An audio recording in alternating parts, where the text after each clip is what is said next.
點解猶太人可以揾咁多錢呢？啲猶太人個腦係諗咗啲咩嘅呢？呢一集咧就幫大家一齊了解猶太人嘅思維。Hello， 大家好，歡迎嚟到心言讀書會，我係 Anna。咁今日咧會講嘅書咧就係我最近睇完覺得好有得着嘅，關於猶太人嘅。咁佢個書名叫做《猶太人這樣想這樣做》。其實佢呢本書以我睇過嘅書嚟講，佢嘅實用程度都相當高啊。咁我就冇一個良好嘅習慣嘅。咁我就睇完啲書咧，我覺得好咧，咁我接角啦。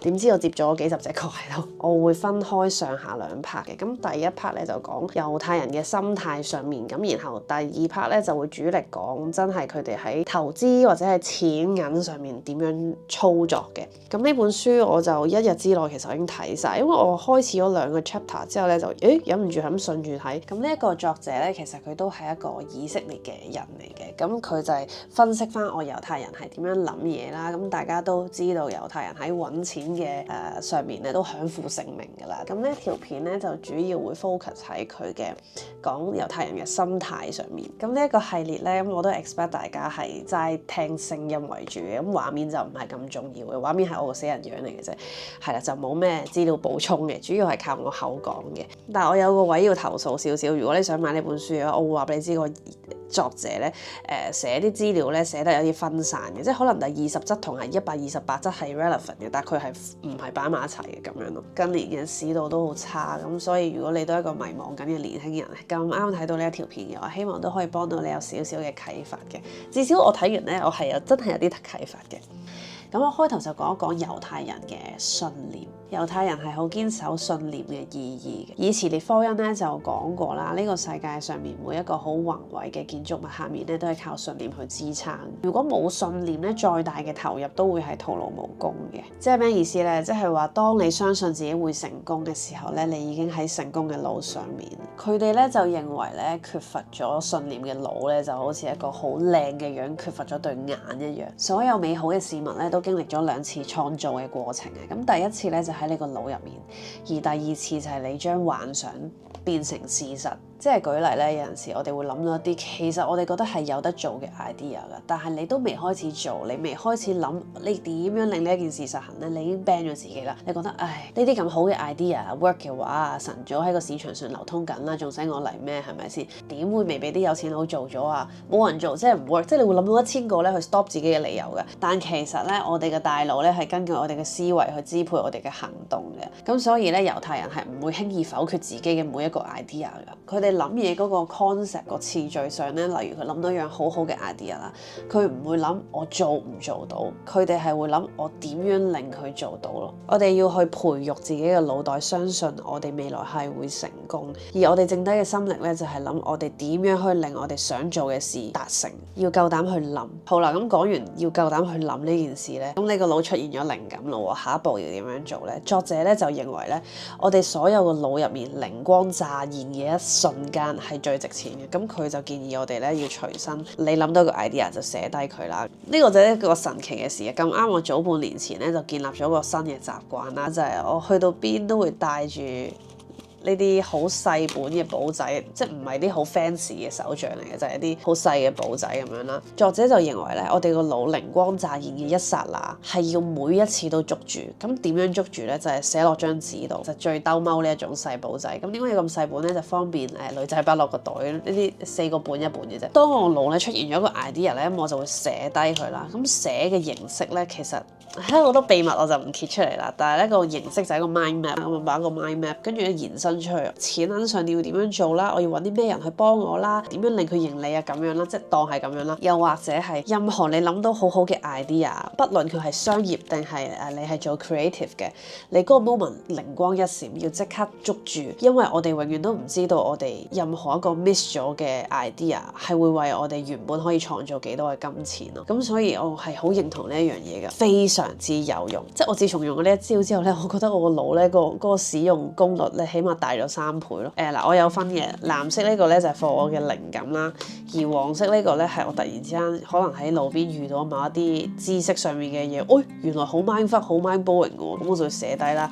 係真係有寫㗎。咁作者都提到啦，我哋每一個人咧，每一日啦，你個腦咧會出現好多一閃就過嘅 idea 㗎。佢有啲係唔等使啦，而有一啲係真係你並唔係空穴來風咁彈出嚟，係因為你見到個需求，所以令你諗到某一樣嘢，但係你冇記低佢，然後佢唔見咗。你想再喺個腦呢個垃圾缸度抄翻呢一樣嘢出嚟嘅時候咧，你唔記得咗啦。好啦，咁當我哋有一個好好嘅 idea 啦，咁我哋寫低咗喺呢啲簿仔度啦，咁我哋又會面臨下一個問題咯，拖延症。咁拖延症咧，原來好大程度咧係嚟自於我哋恐懼、擔憂，我哋會令呢一件事做衰咗。唉，我點可能會面對到啲咁複雜嘅 step 啊？點做到咁大規模嘅嘢啊？咁我哋好憂慮，於是我哋將佢劈埋一邊，咁樣為之拖延症啊！即係書入面咁樣講。咁而猶太人咧，佢哋好堅守一樣嘢，就係佢哋會直視自己嘅憂慮嘅。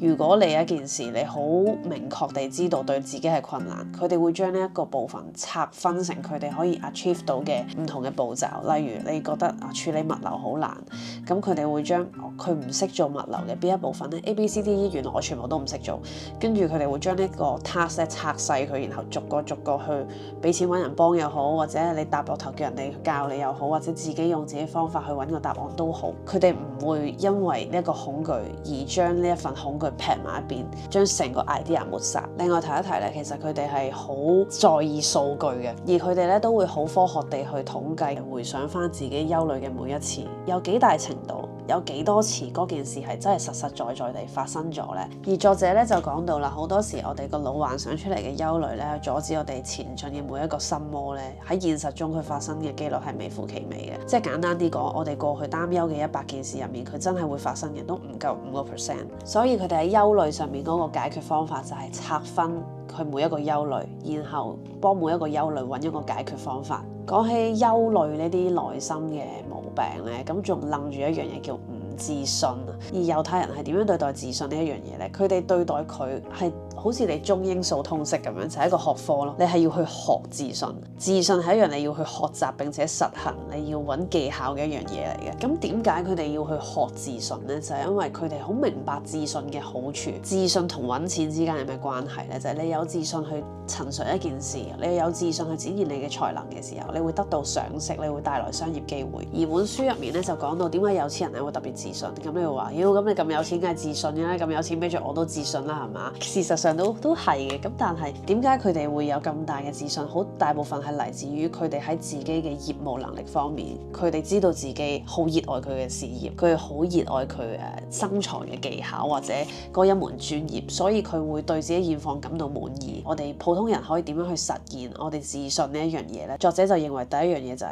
我哋要愛上自己做緊嘅嘢。如果我哋對我哋做緊嘅用嚟賺錢嘅嗰一樣嘢毫無熱情嘅話，咁就係我哋適合轉行嘅時候啦。因為作者就認為啦，如果你喺一件事上面冇熱情咧，你賺到嘅錢咧係極之有限嘅。猶太人咧就認為咧，偉大嘅事業係冇可能缺乏熱情嘅。咁所以你發現自己對呢個職業係冇熱情咧，咁你大概都可以 foresee到啦，你係喺呢個職業上面唔會賺到大錢。佢哋認為財富啦、激情啦同埋自信呢3個係一個 loop 嚟嘅，3樣嘢互相成就嘅。如果你冇咗自信嘅話，即係你其實你嘅熱情都冇乜啦。咁如果你冇咗熱情嘅話咧，你嘅財富又唔會高喎。你呢3樣嘢其實係環環緊扣。而另外順帶一提啦，佢就講到咧，成為一個有自信嘅人咧，佢哋係好慎選朋友㗎。咁猶太人咧會傾向篩選朋友，去篩選一啲能量正向並且會給予別人自信嘅人去做朋友。長期對事物感到悲觀嘅朋友咧，就會打擊你嘅每一個 idea。咁喺扼殺你一個有可能嘅創意，某程度上都係奪取咗你嘅財富，或者喺你通往財富嘅路入面，成為掹住你隻腳嘅嗰一個人。充滿鼓勵同埋可以俾到自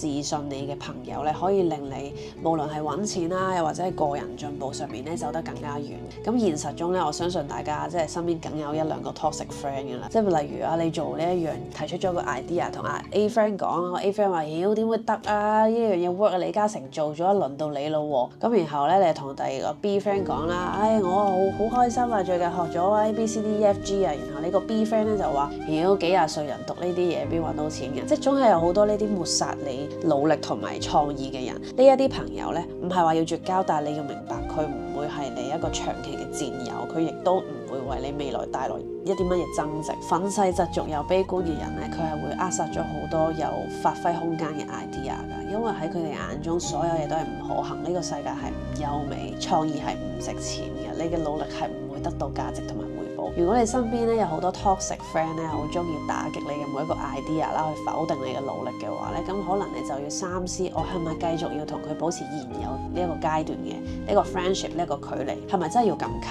啊？其實朋友嘅力量咧係好大嘅。如果你身邊有啲好 toxic 嘅 friend 咧，其實佢冇相關嘅經驗啦，佢亦都冇相關嘅知識啦，佢淨係為 ban 你而 ban 你，佢哋係不斷灌輸一啲負面嘅價值觀、負面嘅幻想俾你咧。作者就認為悲觀並且負能量、憤世嫉俗嘅人咧，會扼殺每一個可以值錢嘅 idea。呢一樣嘢其實我係好認同嘅，我哋都要避免自己成為呢一種人。如果你身邊有朋友講咗個 idea 俾你知，可能你覺得非常之不可能，但係我哋都可以嘗試俾一個鼓勵話，既然我哋大家都冇做過，話唔定佢係得嘅咧，係咪？我哋都冇呢一個相關嘅經驗嘅時候，我哋其實冇辦法好 scientific 咁同對方講你一定唔掂。我都曾經聽朋友講過一句説話，就係你唔可以抹殺每一個人喺錯誤入面學到嘢嘅一個機會。咁講完篩選朋友，咁我哋又要成為一個點樣嘅朋友呢？猶太人咧係好討厭背後講人壞話或者係説三道四嘅。其實佢哋就唔係喺人格上面去睇呢樣嘢，即係佢哋唔係認為啊你咁樣做咧，你個人格好差。No， 佢哋唔係咁樣睇嘅，佢係覺得呢一樣嘢喺現實層面嚟講，佢會成為我哋嘅一把劍，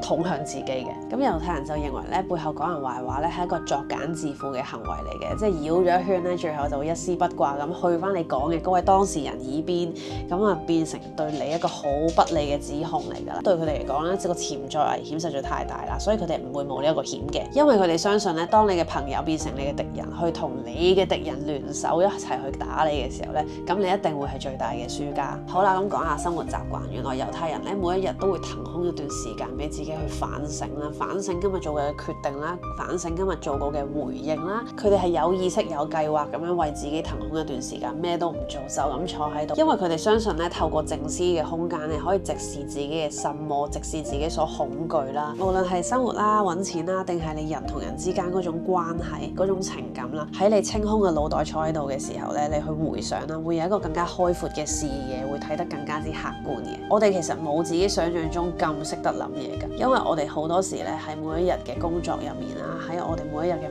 忙碌嘅日程入面咧，我哋嘅思考係好淺層嘅。如果你要好認真諗一樣嘢，諗得好透徹，諗得好深，諗得好客觀咧，其實佢需要一個空間，需要一個時間。所以咧，我哋不妨由今日開始咧，即係每一日幫自己抽10分鐘，咩都唔做，坐喺 sofa 淨係諗嘢。佢哋好相信咧，上帝生咗2個耳仔一個嘴咧，咁證明咧聽嘢比講嘢係更加重要嘅。淨係掛住講自己嘢嘅人咧係自私㗎，因為每個人都希望被聆聽。當你講太多，你會後悔；但係你聽得多，你永遠都唔會後悔，因為聽得多會令你掌控更加多事實層面嘅嘢，又或者係依家嘅消息。咁但係如果你講得多呢，其實就好多時候你回想翻，其實呢句説話講得唔係好恰當，咁樣又暴露咗自己某一啲需求。因為你講得越多嘢，對方掌握你太多資訊，佢知道把刀捅喺邊度最痛。並且有陣時咧，如你俾咗一個唔好嘅反應對方咧，對方會對你心生憎恨。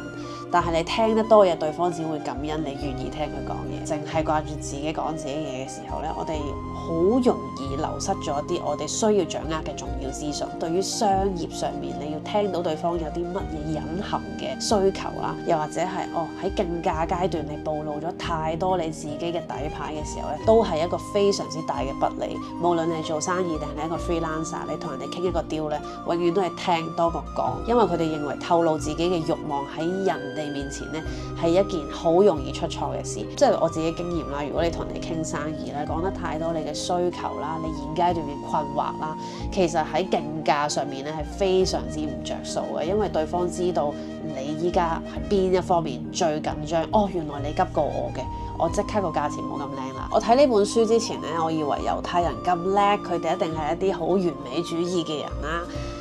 點知係調轉嘅，因為佢哋相信咧完美只屬於上帝，大家都只係凡人，我哋係冇可能擁抱完美嘅。咁佢哋會點樣做呢？係咪咁樣就我好撈教都得啦，我 hea 住做都得？唔係，佢哋會喺一個合乎時間效益入面盡量做到盡善盡美，但係佢哋會接受嗰件事係唔完美，所以佢哋係唔會等到天時地利人和先開始。猶太人咧就認為咧追求完美嘅人咧係好難進步，因為佢哋用咗太多時間喺同一件事上。佢哋認為咧，追求完美嘅人咧係冇辦法同時勝任多個任務，咁變咗你測試市場嘅效率就會變得非常之低，係距離你嘅財富咧就會更加之遙遠啦。咁所以咧，佢哋比起完美主義咧，佢哋更加接受嗰件事係有缺陷存在嘅。好啦，咁呢一集嘅最後一樣嘢咧，佢哋係對任何嘅 agreement， 任何嘅一個好簡單嘅條款，任何要佢簽名嘅嘢都非常之謹慎。好多時候咧，如果你係一個 slasher 啦，或者你係一個 freelancer 啦，你要同人去傾合作嘅時候咧，你最後要簽合約又好 invoice 又好啦，其實咧就要好留意啲條款對你有冇不利咧。我哋要咬清楚每一行每一隻字，佢有冇一個位令你陷入一個要賠錢或者你收唔到錢嘅陷阱，你先至可以簽。嗰班猶太嘅成功人士咧係非常之執着每一個白紙黑字嘅。作者都有講到啦，好多時候有啲人你上庭你要賠錢，你輸咗，好多時候唔係因為你真係做錯啲咩，係因為嗰份合約陷你於不義。無論係知識版權啦、合約嘅交付金額啦、行使嘅期限啦，其實咧作者都話我哋應該要好好地捉實呢一啲點，對我哋簽嘅每一份文件提出質疑。其實講到呢度咧都未及本書嘅1/3啦，咁所以咧剩低嘅內容咧我哋就留翻下一集再講啦。麻煩幫我讚好、訂閱、留言，咁我哋下條片見，拜拜，早啲瞓，拜拜。